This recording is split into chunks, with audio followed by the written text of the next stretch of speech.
So here we have the Nissan Qashqai on a 68 plate. I'm going to start off by showing you around the outside of the car, and then we'll hop in and run through some controls on the inside. But from the outside, you can see it's a 5-door car with alloy wheels and tinted windows. Let's start off inside the boot and then work our way around the rest of the car from there. As we approach the boot, you'll see we have reversing sensors. This car's also got a 360-degree parking camera, which I'll show you when we're inside the car. Plenty of boot space as well, along with that 60-40 split folding rear seat, should you wish to increase this space even further. And then these two tray sections will both lift and remove to give you even more space underneath. Okay, so we're just going to work our way back round to the front of the car, and then we'll hop in and run through some controls on the inside. But now that we've done a full circle of it, you can see it's in excellent condition the whole way round. Just briefly before we climb in, I think it's well worth seeing the interior from this exterior point of view. There's plenty to run through on the dashboard, so let's hop in and we'll do that now. Okay, now that we're inside the car, we're going to start with the dials. On the left-hand side, we have the rev counter, and on the right-hand side, the speedometer and fuel gauge. In the middle, you can see the total miles for this car, which are 22,544. Above that, we have a digital readout for the speedometer. You can change the information that's displayed there by using buttons on the steering wheel for various different menus, as you can see, and eventually that will take you back round to the beginning again. And those buttons that I was using are over on the left hand side just here, along with stereo controls. These are the buttons I was using to change the information you just saw.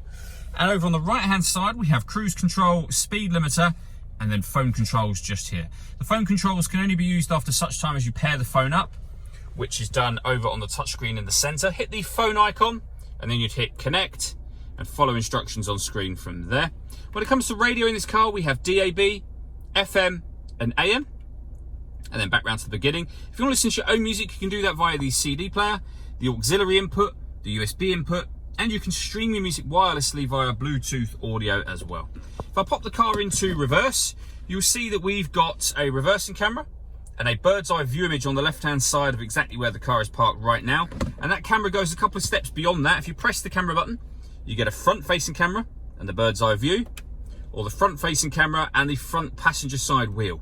So very easy to park with all of those cameras, made easier by the fact that this car has got autonomous parking. So it is able to parallel park itself or bay park itself with either of those buttons just there. Just follow the instructions up on the screen. We've done a couple of videos showing how this works that you can find on our website and on our YouTube channel. You can also find in those exact same places a video showing you how the satellite navigation works on this car as well.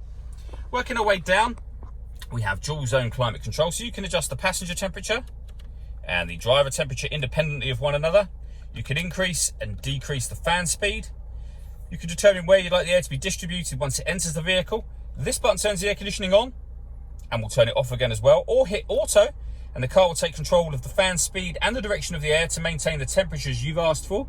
So override that, just readjust the fans at any point in time and you'll see that you're now back in a manual mode there. We have a rear heated screen and a proper heated front screen as well. Below that, we have a 12-volt charging socket, electronic handbrake with auto hold function, a 6-speed manual gearbox, and then driver and passenger heated seats. The last thing I wanted to talk about is the panoramic glass roof on this car. You can see the sunblind is closed at the moment. There's a button just there. Give that a push, and that will now open in one go all the way to the back of those rear seats. And as you can see, that lets in a huge amount of extra light. All that leaves me to say is thank you for taking the time to watch this video. If you'd like to come and see the car for yourself and have a test drive, please feel free to call any of our MJA sites. We'd love to hear from you soon.